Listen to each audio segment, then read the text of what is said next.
Nyakoromogi kamoro amora ma intiere wakini machiegni mar yudo weche manyien mag Migago kokalo e Ramogi TV odiechieng' mar tich ariyo dwe ndalo 28 dwe mar ariyo 2023 nyiso ni odiechieng' ma kawuono nyakoromogi odiechieng' mogik mar dwe mar ariyo e higa mar 2023 arwakini machiegni mar yudo weche manyien mag Migago kokalo e Ramogi TV. Wan gi mathoth ma waikoni nikech ka piny oru to wachaka odiechieng' ma kawuono nyakoromogi nitiere gik ma opogore moting'o nonro mayango chal mar piny Kenya nyaka ne telo mar Kenya Kwanza donje telo. Moko kuom oganda jo Kenya wacho ni piny Kenya oriek kamarach, ka moko to wacho ni piny Kenya ni kama ber kendo geno nitie ni weche biro bedo mabeyo. Nyakoromogi ne magi to kod mamoko adwa ni arwakini machiegni. Mokwongo wayud thuond weche. Atamalo 62 mag jo Kenya wacho ni piny Kenya ochomo kamarach kaluwore kod chal mar uchumi, ma en kaluwore kod lipot mar nonro mar Infotrack. Sanieri tich gi sirkal ema biro golo pesa nieri. Iluongo ni partnership gi government ema biro golo. Okonya tiyo kaka jomoyier. To ni tax machulo okluka. Seneta ma Kisumu Tom Ojienda osingo tiyo kod Kenya Kwanza e chwalo dongruok ne jopiny. Johala manyama kima bure Nairobi obago ng'anyo ka gikwedo johala mawuok e piny China makoro e ohelni matindo ma jo Kenya emowinjo bed ni timo.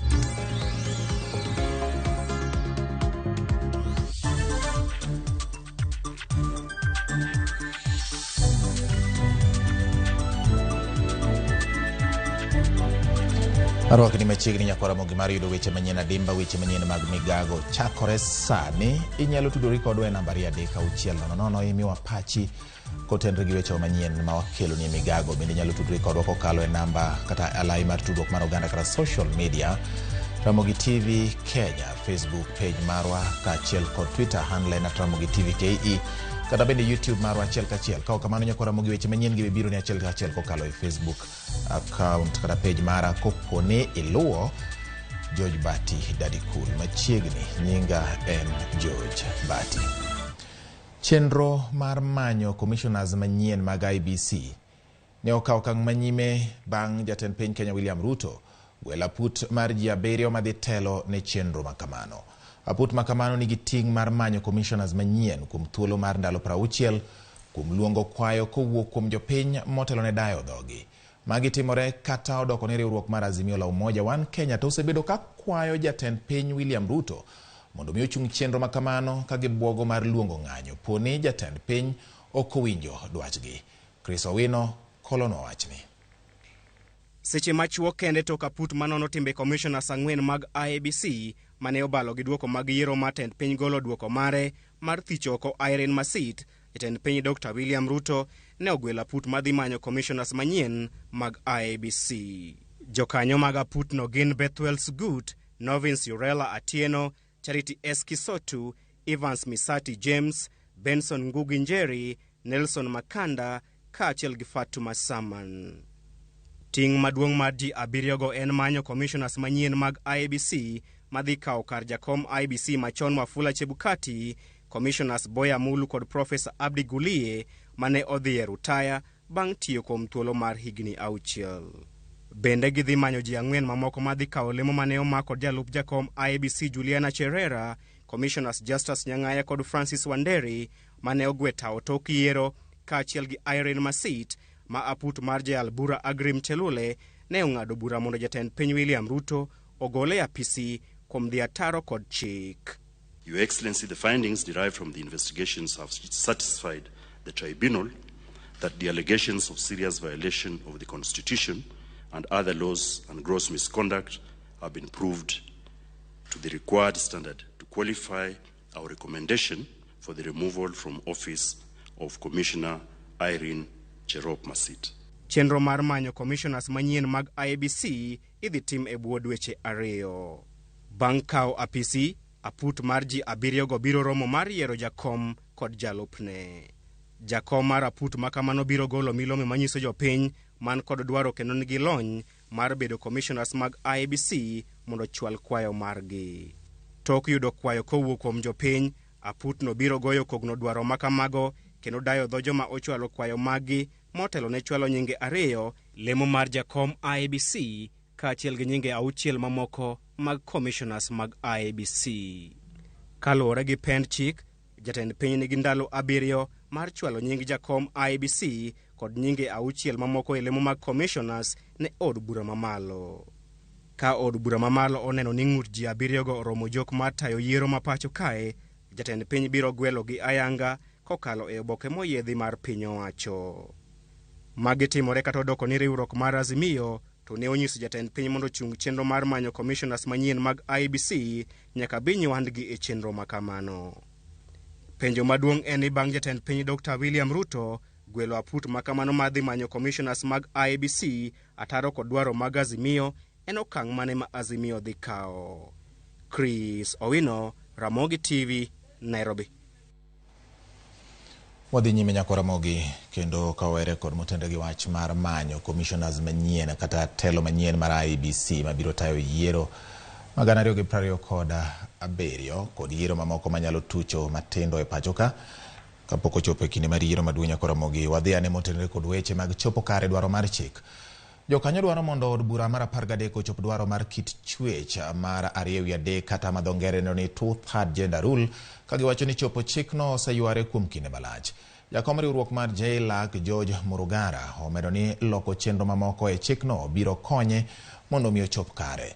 Simfrus Okinda osebedo ka nie romo ni kendo koro dani mondo watudre ne kod achiel kachiel ong'iswa ni gin ang'o gini mowachi e romo ma kawuono maneno ni weche mag neno ni 2/3 mag kit chwech kata chik madwaro ni 2/3 mag kit chwech oyudo lemo kendo kik bed ni lemo ma ichiwo kalo kwan makamano ne kit chwech achiel. Simfrus Okinda ka iwinja gi thuolo ni amosi ni misawa kendo geno ni se keto iti mar jafwambo kendo wangi bendo seneno moko achiel 2/3 minyalo nyiso nyikwa Ramogi jwange sani kotendre kod dwaro mar chik makama. Nyiswa ni ang'o gini manyaka gi sani koro osewachi. Erokamano nya George Bati mana kaka usewacho no wantiere achiel kuom ogawa e chunywa ma Nairobi kama bende koro twak maduong' en kaluwore kod 2/3 mar kit chwech achiel bedo e kombe miyiere oganda e pachoka. Kaka wang'eyo kaluwore kod pen chik mar 2010 ma pachoka nochiwo thuolo ne joma mine kaachiel kod joma chuo mar mondo mi obed maromre. Magi e kombe moyier to ke od buche kende nyaka kombe mamoko mag sirikal. Kaka wang'eyo gie sani higni 10 dhigadek koro dhi kalo kapok chikni oketie tim. Aput kata commissions ochopo kaeri ka bende nogwelgi kod jatend piny William Ruto mar neno nigi e parliament kata od buche mar 13 mag kindeni mar mondo mi okadhi chikno ka bende en gino mosebedo ka kelo achiedh nade e telo ma pachoka. Wanyalo paro nyaka Ramogi higa mar 2020 doho nogolo chik mar mondo mi oketh od bura. Maeri en kaluwore ni od bura gie kindeno mano mar Senate kaachiel kod od bura mamalo ne pok okalo chik mar kit chwech 2/3 mar kit chwech achiel bedo e od buchego. Mana ka bende nyalo ng'iyo kanyo en chikno ma bende osetem kinde mathoth. Nitiere chike mathoth kata weche mathoth moseter e nyim od bura mar mondo mi otem ochop kare chikni. Kata kamano nyaka gie sani pok otimore. Achiel kuom ng'ikruok ma bende wacho ni nitiere en gima nengone ni malo kendo nyalo miyo oganda ma pacho kae chiwo omenda mathoth e yor osara. Jomoko osebedo ka ywak ni ma en miyo joma mine kombe e yor nono kaluwore ni kombe mag siasa gin kombe mimanyo. Idwa mar mondo mi joma mine bende ochwer luchgi e yudo gima chalo kamano. Kata kamano telo makindeni wacho ni giketo duto madwarore mar neno ni koro chikni ochopo kare. Bati mana kapok adhi mabor antiere kod achiel kuom commissioners mago mar National Gender and Equality Commission mano commissioner koyier ma bende abiro rwako gi kindeni mondo ng'iso ni to en ang'o mopogore ma telo ma higa ni biro timo mar neno ni chikno chopo kare machiegni nya koyier. Erokamano. Inyalo mana wacho no nyingi gi tich mitime commission. Nyinga en Commissioner Thomas Koyer, Commissioner mar National Gender and Equality Commission. Kaluwore gi gik mosebedo katimore e wach mar 2/3 kaka commission wasebedo kwa wuoyo machiegni gi jogo manie parliament to kendo gi jogo manie national government to gi sirkal ma koro wan go sani moloyo jatelo marwa His Excellency William Ruto to kendo gi all the members of the National Assembly mondo mi wabed kod constituencies monyalo yiero mondo mi wabed gi 2/3 2/3 mondo wabed kwa implement Constitution 2010. Ero kamano en yo mane ma wang'ni udwa tiyo godo mar mondo mi uchop kare chik mar 2.3 mar kit twech achiel e kombe miyiere jotelo. Kaluwore gi strategy ma wan go en ni wadwano mondo wabed gi machiegni gi jogo duto moyiere parliament to kendo gi jogo duto mag ombulu ma e county kendo gi national government mondo mi wapuonjre ber mar keto ji kanyakla nikech kamine ni kanyakla mwayudo 2.3 mag jotelo Kenya biro bedo maber. Kinde duto kata ku igni gi duto sete mar mondo chop kare ang'o mopogore matelo masani pango timo? Gimo pogore sani wayudo kaluwore gi jogo mwasewuoyo godo members mag parliament ji nigi hamu ahinya mondo mi ji duto ma Kenya ka obed 2.3 magi obed joma mine. Kwaneno kaka mine participate kaka joma tindo bende participate waneno ka pogruok ntiere nikech members of parliament oyie to kendo sirikal msane wan godo jogo ma oyierte neno ni constitution mosebedo go mar 2010 weche mar 2.3 nyaka wang'ne obed godo e parliament mar 13. To bedi paro ni piny Kenya ikore mar dok baka mar dhi referendum kaluwore ni okinde wacho ni yo makende kaluwore ni en gino mamulo pend chik 27 mawuoye wi equal rights e kind mine gi joma chuo. Bedi paro ni piny Kenya ikore mar dhi e referendum? Kaluwore gi gima notimore ka Chief Justice to gi advice manotim mondo parliament obed dissolve jo Kenya oseng'eyo ni gima nowachi ka Chief Justice nochiwo that advisory en chik man wakalo dwaro ni mondo 2.3 nyaka bedi to chik no ero ma put biro tiyo omiyo wanyalo kawo legislative measures gi jo parliament mondo gigo timre kendo jo parliament nyalo time kaluwore gi constitution masani. Manyiso ni ok ochuno nyaka wadhi e referendum kata ombulu mar paro.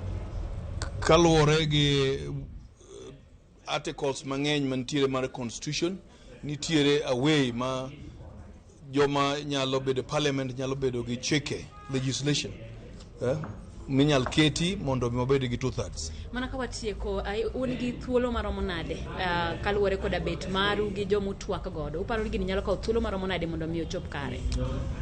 Kaluwore e 13th parliament kapok orumo to wan kod geno ahinya nikech sirikal oyie kendo members of parliament to gi the chairman mar legal and justice committee wan gi kod goodwill nikech waneno ko wawuoyo maber. Thank you. Mano Commissioner Thomas Koyer mabende en achiel kuom jokanyo e Commission mar National Gender Equality Commission kabende koro wacho ni gin gi geno ni parliament kada od buche mar 13 biro neno ni kapok gitieko kindegi mag tich to gibiro chopo kare chikno mawacho ni onge kit twech achiel 2.3 monego bedi e od buche bati en gino ma ok osebedo mayot mabende kata moko kuom jod bura ne nitiere ka giwacho ni en gino ma pod dwaro paro matut ahinya kabende koro moko kuom gichiwo paro ni samoro odoge gwenge mar mondo mi oket ni kombe moko iyiere mana mine kende koyud kata ka kaunti ma Kisumo emok hiny yiero joma mine tiwacho ni e kaunti ni wakawo kuonde chung od buche 10 joma mine kende emoyienegi mar mondo mi ochungi e kombego. Ok wang'eyo ni to en gino manyalo timore obiro kawo thuolo maromo nade kabende koro waketo mana wang'wa ni kinde biro nyiso ka chik ne gikone to koro biro bet kare e bwo tend parliament kata od buche mar 13 bati e studio. Erokamano Nyasimfros Okinda en adieri makende ni kinde e jaduong' mar wach ewi wach ne mabiro yango kama gibiro timore kata diponi nitiere pek moko manyalo betie kotende gi chopo dwaro mar chik ni nyakora Ramogi owere gi mago korwa donjo weche mag ohala. Jo ohala manyama kima e boma ma Nairobi obago ng'anyo ka gikwedo jo piny China modonjore e ohelni magi. Ka giwuotho e chuny boma ma Nairobi, jo ohala go wacho ni donjo jo piny China hinyogi ka gimako chenro duto mag ohala kochakore loso mwandu nyaka e ohala mag aswekra. Kamano bende giseyo gi kuom uso mwandu gi nengo mane piny makoro wacho ni ketho ohala ne jo Kenya ma bende timo ohala machal kod mago. Gidwaro mondo piny owacho odonjre wachni. Jafwambo marwa Edwin Okoth chopo kama itime ng'anyo ni nyakora Ramogi kendo koro dani mondo watudre ne kode achiel kachiel nyiswa ni to gin ang'o gini ma otimore. Ywak nitie ni jo piny China odonjo nyaka ohelni mag aswekra. Edwin Okoth nyiswa ni to Maendi diponi nyiso ni oganda jo Kenya oluoro piem koso nitiere gima gidwani mondo ketnegi lwasi makare ma ok gine ka bedo negi kaluwore gi donjo mar jo piny China e ohelni moko matindo mapacho ka edwen.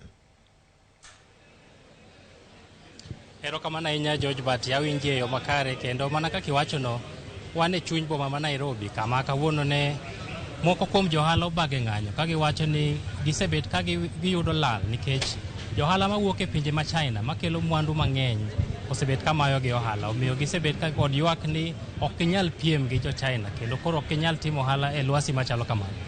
En wech manowuok downtown kata kuonde ma itime ohala kaka Nyama Kima gokinyi ma kawuono ka gichomo e dier boma kama ne gichung' dhorangaj Arambe House kama ofis mar jatend piny Kenya Uhuru Kenyatta nitiere. Kanyo ne gitemo bende golo chwalo ng'ur machalo kamano ni mondo golnegi jo China maketho kata rocho ohala magitimo. Kane ok ginyalo donjo e apis mar jatend piny Kenya William Ruto, ne gidhi e apis mar jalupne Rigathi Gachagua. Kanyo makoro ne gichwale kwayogi mar wacho ni gidwaro mondo ne kaka inyalo duoknegi piny piem mabiro gi ohala madongo mawuok e piny mar China. Moko kuom giwacho ni ginyalo kelo masinde mag loso mwandu mawuok e piny mar China. Ka gisekelo masindego magiketo e thurka, kendo jogo mauso negi masindego ema chak biro kelo piem mar ohala makoro miyo ok ginyal uso, kendo giwacho ni ok gibiyie mondo gima kamano timre mondo dhi nyime. Gimiyo jalup jatend piny Kenya nyaka godhiambo makawuono mondo mi giduoko, kendo giwacho ni ok omigi duoko e wachno, manyiso ni kok ong'isgi ler mar kaka gibo timo ohala to en ng'anyo mabiro dhi nyime pile ka pile nyaka chieng' giyud ler mar wachno. Wan e apaya mar Taveta Road, George Bati, kama be moko kuom ahinya thoth johala matindo go wuoke, moko kuom gi noloro, moko kuom gi pod oloro nyaka sani, to ng'eny gi to koro oseyepo nikech ng'anyo mane orumo gimoro kapok oromo saa 7 to koro sani ok dhi nyime, gin mar koro moko dok e uso, moko to pod oloro. An gachiel kuom jogo mane timo ohala kama be ne kawuono ne ng'anyo, to ang' ning'wona George Bati nikech ok odhi winjo dhok mawacho ni en ang' nowuok kata gi Kiswahili.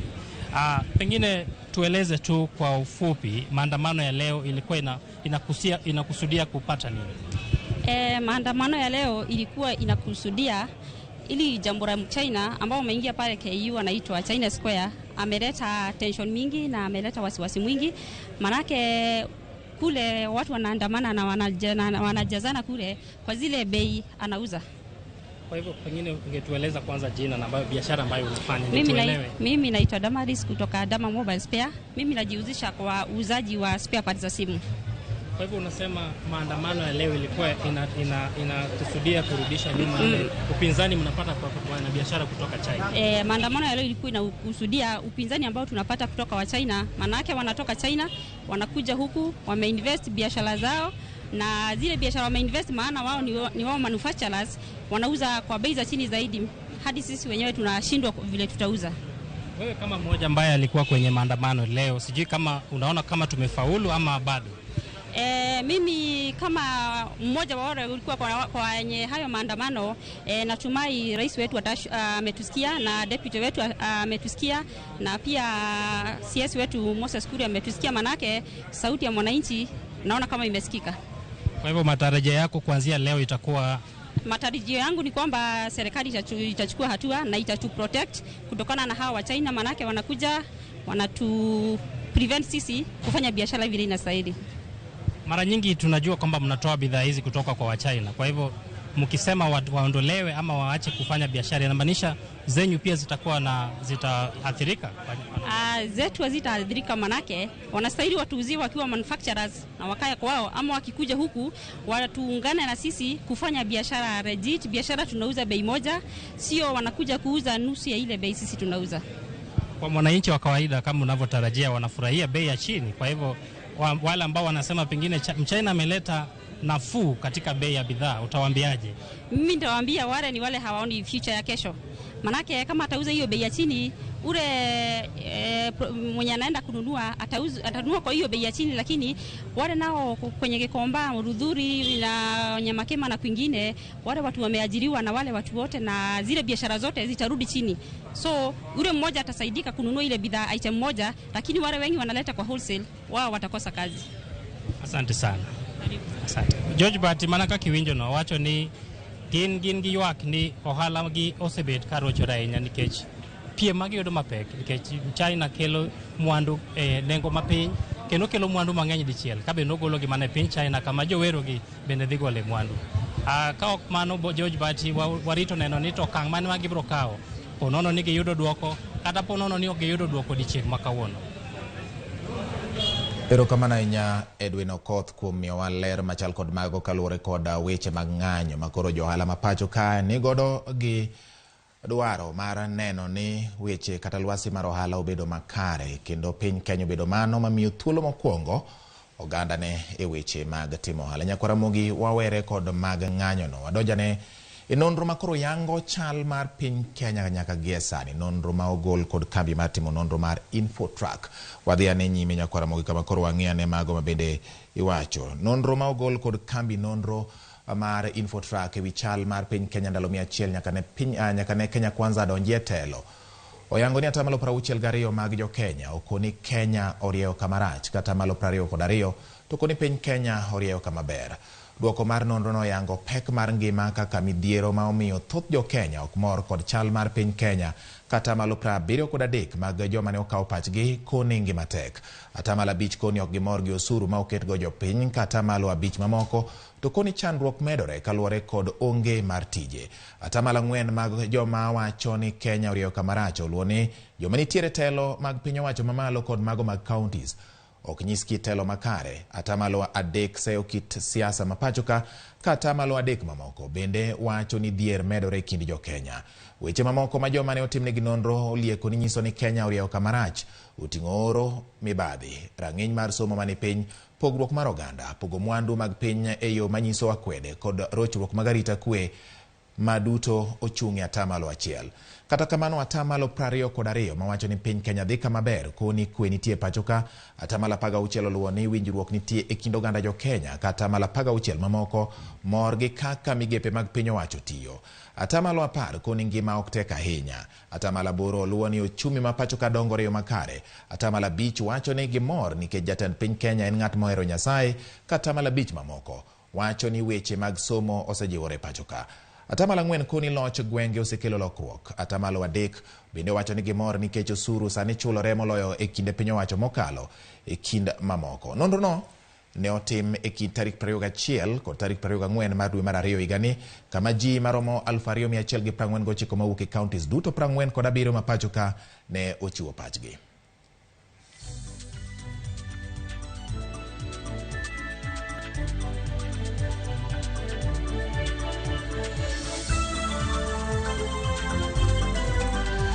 Erokamano Nyakwara Ramogi kuom keto Ramogi TV odani wakaw yweyo marwa mokwongo gi thuolo ni mondo mi wayude wi pamoro matin mar pi mwanyalo modho abud godo duondwa ka in bende ma indikona ka kendo imiya pachi poch gi pak kuom yiero Ramogi TV e odiechieng' ma kawuono weche manyien mag Migago. Jok ma bende ndikona kaneno ka yawa wacho kaka gin bende pachgi gin Michael Deka Junior wacho ni mora ahinya gi weche manyien ma wakelo ni odiechieng' ma kawuono. Weche manyien mag Migago donjo e yo makare ahinya. Kasto joma moko ma bende medo luwo weche manyien gi kendo miya pachgi nyisa ni weche manyien moro gi Pastor Komborwa wacho ni weche manyien ber ndiano kombo ka wuok e weche ma watho ng'er kadem kendo amora ahinya gi weche manyien. George aneni maler ahinya kabisa Manyakwara Nyandiege kantiere Homa Bay uchumi ni malo sana.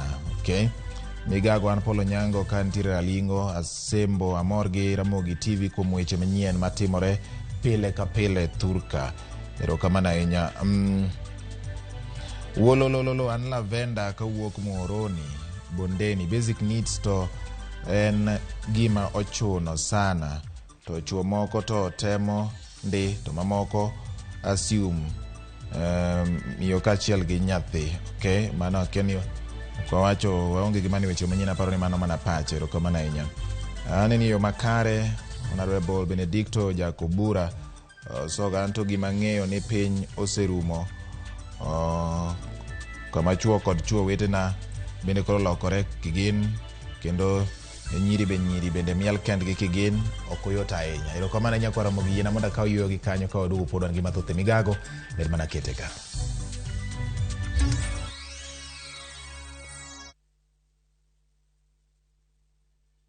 Raundi ya tindi kotika rabotaka imanyasai maiga. Hosori enyira nainde embouke gima. Wa? Biore. Nasai mbia na chorete. Hakino mbogo boli mbai wana ina boli ga. Kozimba da getinya kichi. Karo musachi hoteli yeye. Na rarochi. Ombogo tabwatire baka. Italde muntagochi. Otaite somoni yaku. Asenge njutaka kitibosoku. Kulende kende tige komutanga kulenda enibo amune mate yaye. Ayo muntako ire kiara iga. Engo kunere.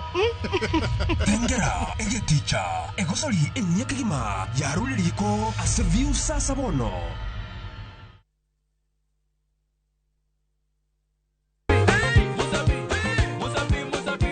Semana chake na kuromoga juang moto kama pasi yelo ngoni moto ebele. Dano mor kabisa fan page mar Ramogi TV dano ngeny kai kabisa. Kido jufu ma serious ikite ngoma oake.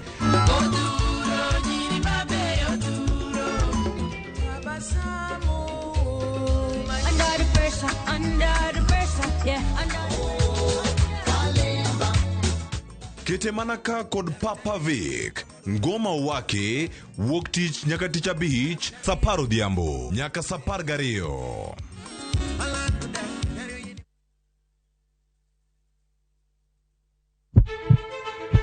Sasa ya mawagamo muya wayudo ngima.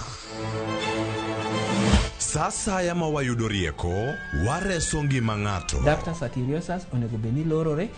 Foramen oval onego beni loro. Pinj laktar kelo ng'eyo matut. Gero ganda gi puonj mokinyal yudo kumora mora mag weche thieth. Diwacho ni gima koyud chon tinyalo thiedhe ma ng'ato chang chuth. Kabisa. Or ote machuok gi penjo moluwore gi weche thieth. Tudri kodwa e nambani. Kata inyalo ywa tole nambani. Riwri kod Ruth Otieno wuok tich nyaka tich abich saa 12 odhiambo mana e Ramogi TV.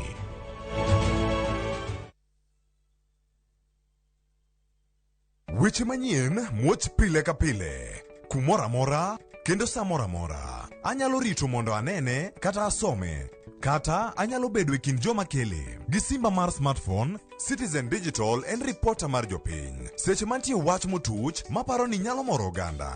Amako tipo kendo akete mbui kaeto arito. Oken kayiem. Ka oyier report mara, abiro yudo Sh1,000 kendo sigana mandiko ibiro ketie kidieny mar Wananchi Reporting e Citizen Digital App. Kikibed mana janeno mar wach matuch. Bede kin joma kuongo lande. Download the Citizen Digital App mondo iketi sigana mindiko e Wananchi Reporting kawuono. Citizen Digital App en namba achiel e keyo weche manyien.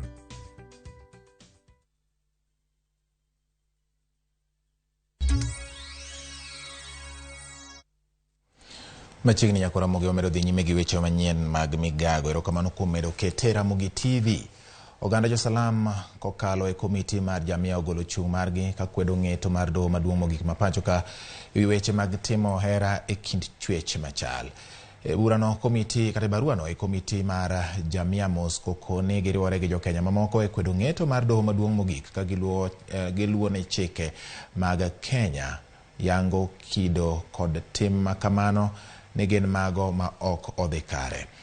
Giwacho ni gikwedo buge mabende ipogo ne ji machiwo ng'eyo matut ewi LGBTQ ka koro gikwayo od bura kod kanise mondo mi ochung' motegno e kwedo timbe makamago. Komiti mar jamia okone jatend piny William Ruto mondo mi kik mbek tol ne timbe makochgo. Bende gipuoyo jong'ad bura William Ouko kod Mohamed Ibrahim kuom ng'eto margi ka gikwayo ute fwambo mondo mi osir kanisa ewi chung' margi mar kwedo LGBTQ ka ginyiso jo Kenya ni kik dog chien e kwedo kwethno.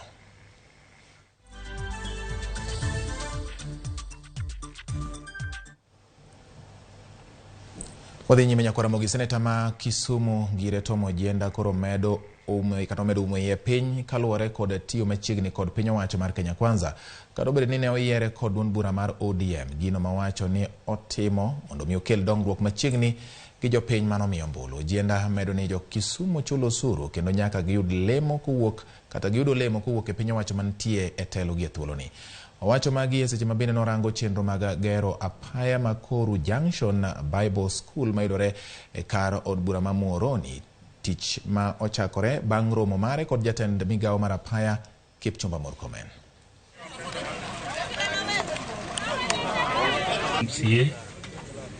Distinguished guests. Endara mabro kawo garama mar $890,000 to sani eri tich gi sirkal ema bro golo pesa nieri. Iluongo ni partnership gi government ema bro golo nikech okonya tiyo kaka jomoyier to ni tax machulo owuok. Ma is the first sign that we are up for gains wabro yudo benefits mawuok kuom sirkal e yore mwaneno gi wang'wa. Nikech mane mipenji bang' higa 5 nang'o mane timo sirkal. Wabro chungi koyo wacho ni ngarani ne wageronu gi koyogi komudho kendo wageronu mondo kony ji Muhoroni kae. Yorni en yo ma sirkal ema gero. Pesa kaka ung'eyo ni pesa waduto wachulo osuru to dhi e sirkal. To ka unyalo duogi thuolo mayud pesa mutere sirkal chak duogo nu to wan Nyasaye erokamano. So yorni Professor Yuko mawuok kae manochake machielo mar Kera. Koro ochako make go jienda malo kucho makoro pesa bire maber. Wanyalo kwano ni biro gere on schedule. And kogere ubiro loko ngima maka. Wagone Nyasaye erokamano, wagone ng'ata man gi lwedo ma e yorni. To ndara inani gima no wakwayo malich ahinya ni gimednwa bams nikech ka en kor mier kendo en kama ji nie mier ka gini obiro abruptly to dio mier to mier nitie nyithindo, koro nyithindo gi ka gibiro dhi skul to dwanwa bed gi bumps moko madongo ma ka mtokni biro nikech koro chal kaka highway. Koro ka mtokni biro to giyudo kaka gigo break ok gidonja ahinya gi ng'wech matek. To wago erokamano ne tich ma jogi otiyo nikech koro ka gikelonwa project kendo kelonwa maendeleo to de gitimonwa wach mogik ni gikelonwa street light. Ndarano will really improve accessibility even to our schools deep down in the reserves. Obro open up centers kanyo mang'eny, obro improve our security. Wakwayo ni nderni kosetiek loso to giketo nyaka security lights mondo oduok piny level of security. Duol makedo gi mibadhi e pacho ka EACC otwak gi riwruok mar kanise kaunti ma Meru mar jiwo chenro mag kedo gi mibadhi kod nyayo kido makare. Chenro no ma otele kod komishona mar EACC John Ogalo wacho ni giriwore gi kanise kedo kod mibadhi ni mar jogo matimo mibadhi romo e kanise kendo kanisa ni okang' mamalo mar jiwo kedo kod mibadhi kokalo e neno ni kido bedo makare kido ganda. Komishona mar EACC bade ma Eastern wacho ni Meru en achiel kuom counties manigi buge kata manie buge mang'eny mag yako lope kod tiyo marach gi mwandu mag piny owacho. We are working together with the faith sector to promote the standards of ethics and integrity and to work with them to help change behavior in society. And we think this is one very big effort that if we can succeed in this area, it will go a long way. It's not just a matter of law enforcement and other activities that the Commission undertakes, but one of the most important elements, of course, is prevention. If we can prevent corrupt behavior from taking place, I think we'll be succeeding a great deal, as opposed to just waiting until people have done things and then we engage law enforcement. In Meru, we are doing quite a number in the region. We have over 21 cases which are in various courts in the region, in the Upper Eastern region. In Meru, I recall we have quite a number of parcels in Mlimani area, which are in the various stages in the court that we are seeking to recover. In Isiolo, we have a very large parcel of land which the Commission is pursuing, which belongs to the Kenya prisons. For those of you who are aware of Isiolo, as you go to Marisabit, there's a very big chunk of land there, and we have gone to court and we want to recover that. It's worth over 700 million Kenya shillings as valued now. Our community, our followers can understand, and our faith leaders can preach against corruption. Because as you are aware, the church hosts or the mosque hosts all type of people. The affected, the person who has stolen, and the provider. They all come to the church, and that is the opportunity we are being given to spread. Gavana mar kaunti ma Bungoma Kenneth Lusaka ochako chenro mar pogo kothe mag oduma kod mbolea maonge chudo ne jopur. Chenro no geto jopur maromo 21,900 e kaunti ma Bungoma, ka ji maromo 500 ward ka ward biro yudo mbolea gi kothe maonge chudo. Jopur biro yudo gunde 2 moro ka moro mar mbolea kod gunde 10 mag oduma. Lusaka bende olero ni piny owacho mare oketo tenge budget mar ng'iewo dhok magolo chak mar pogo mine kod rowere e kaunti ma Bungoma. I hope mmefanya soil testing, mbegu yenye tapanda iko resilient enough kuwa itadumu na watu wavune, na pia mmeweka mikakati ya kuweza kumaliza armyworms. Jameni, serikali inapotufanyia mambo fulani, leo inatununulia mbegu na mbolea. Wewe pia kama mkulima, jukumu lako ni nini? Ni nini pia wewe utasaidia ili kuhakikisha chakula haitakosekana kwa manyumba zetu? Tumesema tu tumeleta mbolea ambayo itasaidia wakulima 21,900. Kila ward inaenda kupata mfuko 500 ya mbolea, mahindi kilo 10 na top dressing na ile ingine ambayo watapanda nayo. Na tumeuliza wakulima wetu waziuze hii mbolea ambayo tumewapatia. Nia ya kufanya hii ni kuwezesha tuwe na food security katika kaunti yetu, kwa sababu njaa ni kitu ya aibu. Oganda mawuok Kabonyo Kanyagwala e Nyando sub county ma Kisumu mane pio daro koro nyalo buonjo bang' jo Samaria moko chiwore mar chwalo nigi thieth manono kod chiemo sani makoro oro kwako piny Kenya.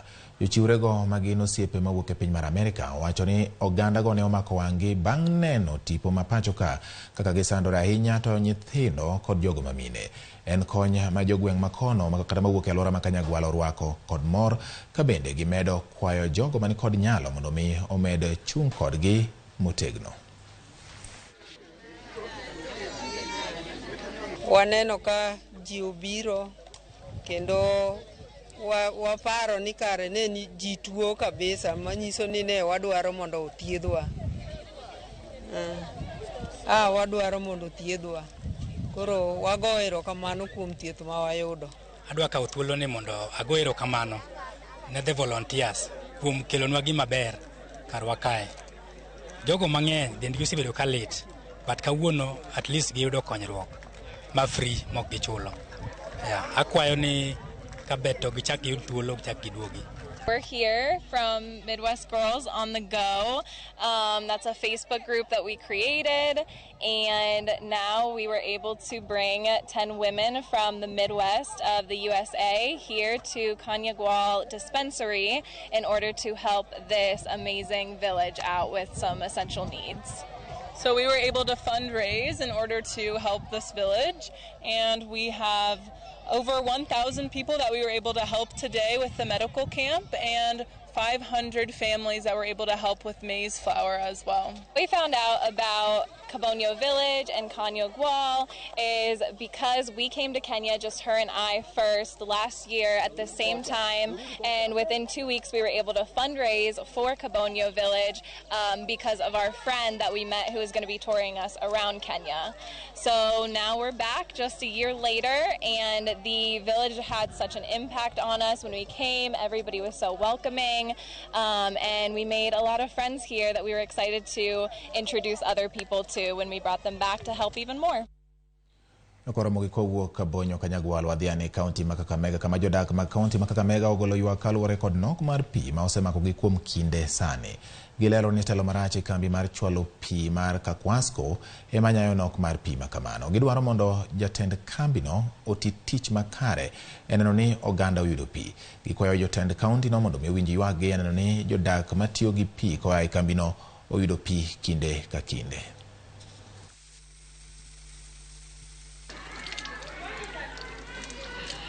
Shirika hilo la maji pale liko hapa kutuhudumia sisi wote, na ikiwa ni individual anaweza kuja na miliki kama personal property, sisi hatutakubali, because for us to have an effective service delivery pale, it therefore means the leadership there must be sober enough. Tukiwa na leadership ambaye iko tayari na upendeleo, leadership ambayo tayari is acting with impunity, hiyo hatutakubali. The service delivery is very poor and there's so much corruption allegation there through their MD ambaye ni Mohamed Abdi. There are several allegations kuhusu burning of asbestos behind the office na hiyo ambayo ni jambo ambalo is not good, and also there are contracts ambazo zile zinapewa kwa kampuni zake. Yakoro mogi wadhi nyime koro wadhi nyaka kadho wadhnam chumbi.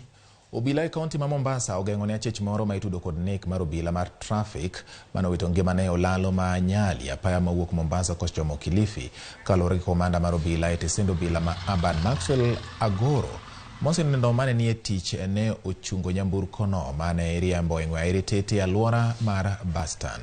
Okoni achijno Osman Jama Abdi mane riembo nyamburko ne otamore simo gari kata chungo gari mondo mi none gi obila kaito gweng'wech seche mane obila no ne temo donjo e nyamburko eka odhire ma ogo dier wiye lam. Achijno sani ogeng'ne tesend obila ma Makupa ka obila dhi nyime kotimo nonro. Direction, driving carelessly. He was flagged down by the officer, and the officer told him to park aside. He was asked to switch off the motor vehicle, but he declined. The officer moved nearer to him in bid in trying to switch off the motor vehicle.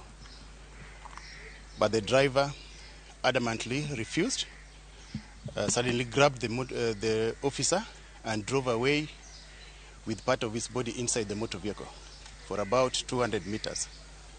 On reaching near Shah Hospital, the officer was dropped down on the tarmac and hit his head on the tarmac together with the guardrails. The motorist continued driving towards Nyali direction and went and hit the motor vehicle in one of the basement apartments within Nyali. The officers traced him and he was found in the basement parking, seated inside the motor vehicle with the doors locked. He was arrested and the vehicle towed to the police station. He was taken to Makupa police station, while the officer was rushed to Georgia Hospital for treatment. But unfortunately, on arrival, he was pronounced dead at the hospital without being attended to. Piny Kenya oyudo kony mar omenda maromo bilion 16 kowuok kuom piny Amerika mar kedo kod midhiero mar kech. Riwruok mar piny Amerika ma ochung'ne dongruok mar piny mangima USAID ogolo kony ma kamano mar kedo kod kech e pacho ka. Kony ma kamano ogol ndalo achiel kende tok min od jatend piny Amerika Musa Jill Biden timo limbe pacho ka. Jatend piny Kenya William Ruto orwako kony ma kamano kendo duoko erokamano ne piny owacho mar Amerika kuom bedo gi chuny mang'won.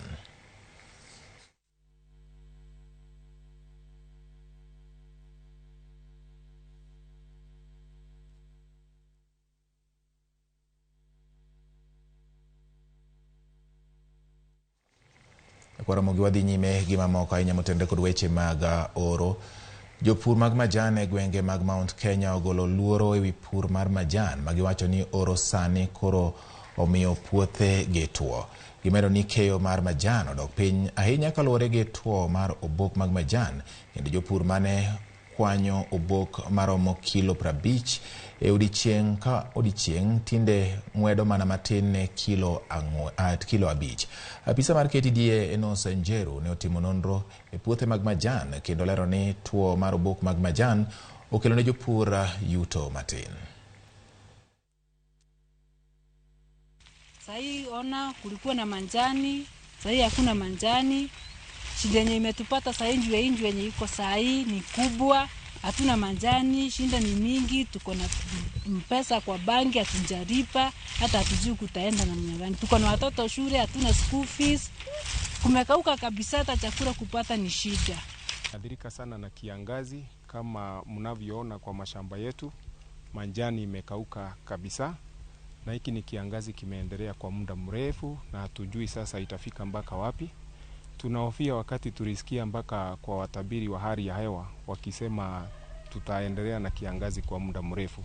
Sasa tunaomba tu serikali tuhurumie. Juu ile manjani tunapata iwezi saidia mtoto, iwezi kusaidia hata wewe mwenyewe kukula. Unaweza pata kilo 3, mtoto amefukuzwa shule, ana kitabu, ana karamu. Sasa unashindwa utanunua unga ama utalipia mtoto shule ama utamnunulia karamu. Jodak e chula ma Dongo Kundu e kaunti ma Kilifi ogolo ywak gi ewi tieko gedo mar olalo kata daraja magolo jodak e chula no nyaka e kuonde mamoko. Gilero ni gedo mar daraja no osebedo ka ochung' kendo oduoko chien weche mag wuoth ne jodak ma kono kaachiel kod jopuonjre madhi e sikunde mane oko mar chula no.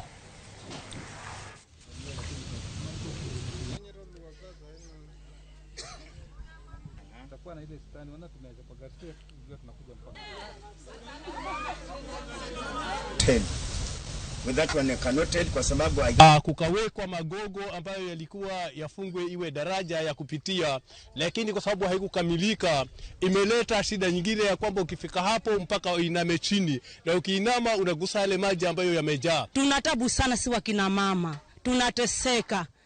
Tukishikwa na tumbo ya uchungu tuko na shida kwa maana kutembea hatuwezi. Wakaji wa huku tunateseka, watoto wetu hata shule hawana mpaka wafuke maji ndo waende shule. As a representative of the people of Dabaso, as an oversighter, mimi nataka niwaambie executive ya kwamba wakati umefika ili tujue ya kwamba kuna watu na ugatuzi hawajofaidi. Tujue kuna watu wa kisiwani ambao wanateseka. Jodak ma Somalia e ward ma Borat oseyobila kuom rem dhiyo jonjore mane onego ji adek kendo kwalo ngamia maromo 165 e alwora ma Mlango juma mokalo. Obila pok oyudo ngamiago mane okwal kata bedo ne jodongo mag gweng'no ong'eyo kama opande ngamiago. Kotelnegi kod jakom mar riwruok mar Somali Grazing Committee Abikar Mohamed, jodak wacho ni maromo ji 20 osewito ngimagi chakre dwe mar Ang'wen higa mokalo. Giywak ni oro osenego jamni magi mathoth kama odong' bende koro sane gilaro kod jokuo jamni. Giseyo tend kaunti ma Isiolo kuom ling' thi e wi wachno. Jodak go kwayo jatend migawo mar arita kwe Kithure Kindiki mondo koro donjre wi wachno. Chukua mbali nitaanza kutoka 2022 wakati tulipoteza wale watu 9, 6 wa Somali na 3 katika jamii ya Turkana. Baada ya hapo tulienda tukipoteza totally tumehesabu this morning tuko na watu 20 kutoka tarehe 2022 during campaign time mpaka saa hii watu 20. Ile ngamia ilikuwa imebua, ilikuwa kama boma 5, lakini watu wakangangana boma kama 4 ikarudi. Ile ngamia ilienda na boma moja, karibu ngamia hiyo 165 ana wamesema hiyo ndio ilikuwa imeenda. Ninaomba waziri ya usalama, sisi Isiolo tumepotezwa kabisa, akuje atatue sisi tuko wapi. Moko kuom jopur matimo chenro mag pur e ngaoche ma opogore e kaunti ma Homa Bay ni kod pek e chenro gi mag pur kaluwore kod duono mag moko kuom aoche ma osebedo kamiyo gi pi. Kaka jafwambo marwa ma Homa Bay Alia Beach koro leronwa aora mar Ang'wena ma ni e Homa Bay Town kaachiel kod mago masani koro pigi osedok piny nikech oro kaluwore kod oro mokwako gwenge mopogore pacho ka kendo miyo jopur bedo kod tich matek.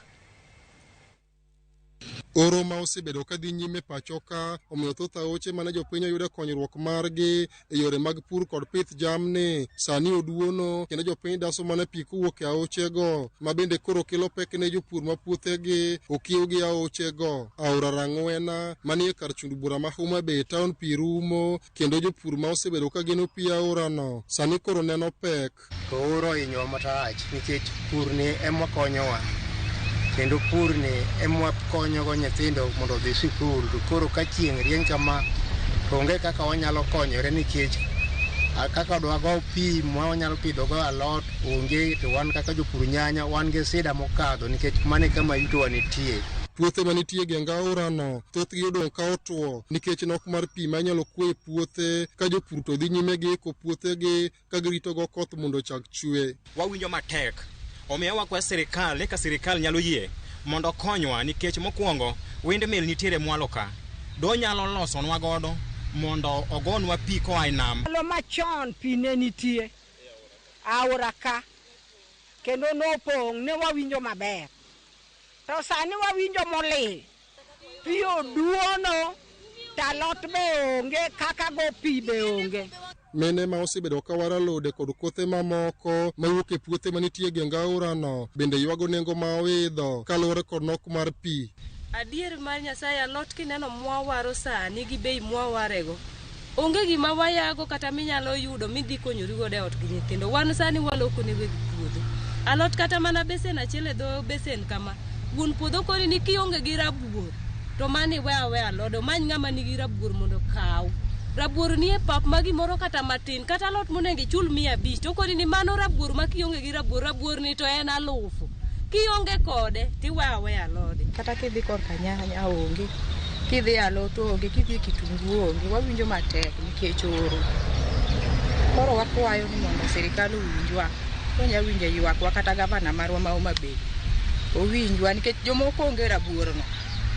Ng'ato samoro wuotho gi 300. 300 no ok nyalo miye alot nikech koro rabuor wuotho. Jolony e weche mag alwora to wacho ni yoro masani koro kwako thoth gwenge pachoka mamiyo aoche duono obiro kaluwore kod wach mar ketho alwora. Tie horo maduong' sana e Kenya ka, to be ok kata Kenya ka kende. E pinje mang'eny mag Afrika kata kuonde moko mopogore gi Afrika ka. To ma biro nikech wach mar ketho alwora. Koro gima wasiko wacho pile, wach climate change ni osekelo tabu ahinya.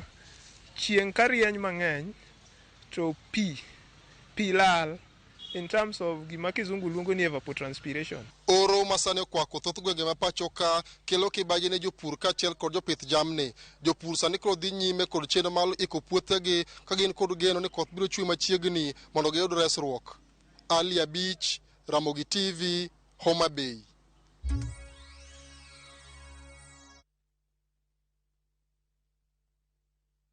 Fresh episodes now available on View Sasa. In Asali Chungu. Kagure will do anything to be in charge of her new home. Your wish is my command. There is so much entertainment on View Sasa.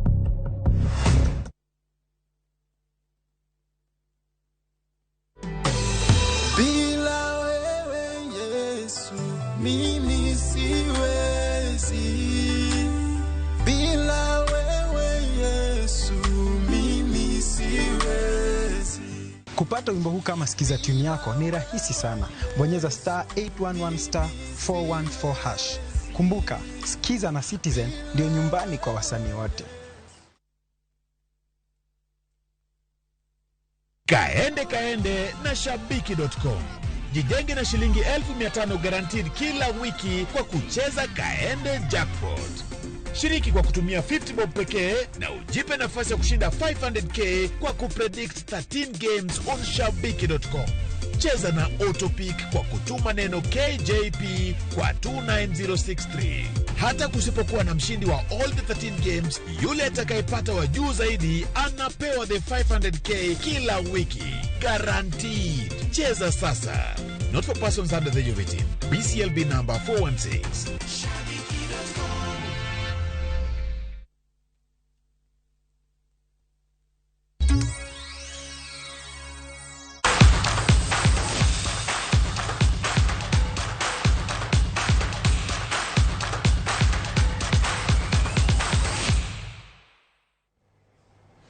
Machiegni nyakoro Ramogi wadonje kore weche mag tuke. Kambi goyo punda mar shabiki.com hingo higa achiel nyaka ne chake ka johera mage dhi bedo kod thuolo mar tugo jackpot manyien motise ni Shabiki Kaende Jackpot. Tom Bwana ma en jata tije kambi mar shabiki.com olero ni jogo punda biro tiyo gi siling 50 e keto tuke 13 ka jaloch biro yudo omenda maromo siling 500,000. Nasema Kaende Jackpot kwa sababu hata tusipopata mshindi wa mechi zote 13, yule ambaye atakuwa amepata ya juu zaidi tutakuwa tunamzawadia pesa zote, yani nusu milioni inakwenda, lazima iende. Hii lazima iende, ndio maana inaitwa Kaende Jackpot. Unatuma ujumbe mfupi kwa kuandika neno KJP kwa 29063. Kwa kutumia shilingi 50 tu kila wiki unapata nafasi ya kushinda nusu milioni.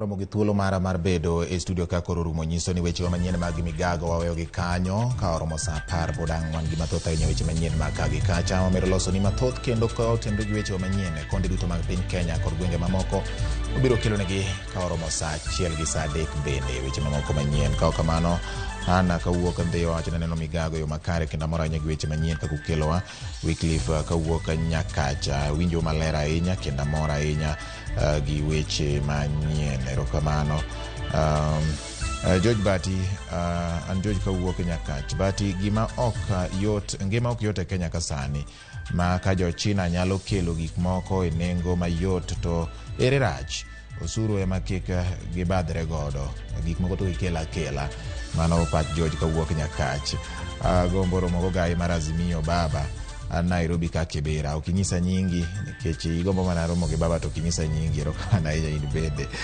ndoka ukinyo nyarangwe Dr. Neno RAMOGITV to gima mako dhoga piny Kenya ka ochomo kure makoro chuo dwa kendore kend gi mon bende makoro no jiche mkanye nyakoro Ramogi otek ote moko mabina kani kaka poka wuok mondo ang'e ni gin mage mabende wacho kaendi aneno ka jaod bura ma Embakasi East Babu Owino wacho ni en adieri makende kaluwore kod report mar nonro mar Infotrack ne ngima odi oganda jo Kenya kendo atamalo 62 wacho ni Kenya rieka marach no nyalo mana bedo kwan matin wacho ni mane momiyo an kaka Babu Owino kod jowetena mag Azimio wabiro chung' motegno marno ni wakedo ne dwach oganda jo Kenya mondo telo masani ong'e malong'o ni nitiere joma nigi pek manyaka koro ket piny Kenya kamoriere erokamano Babu Owino jaod bura ma Embakasi East kumote mari en bende wacho neno Migago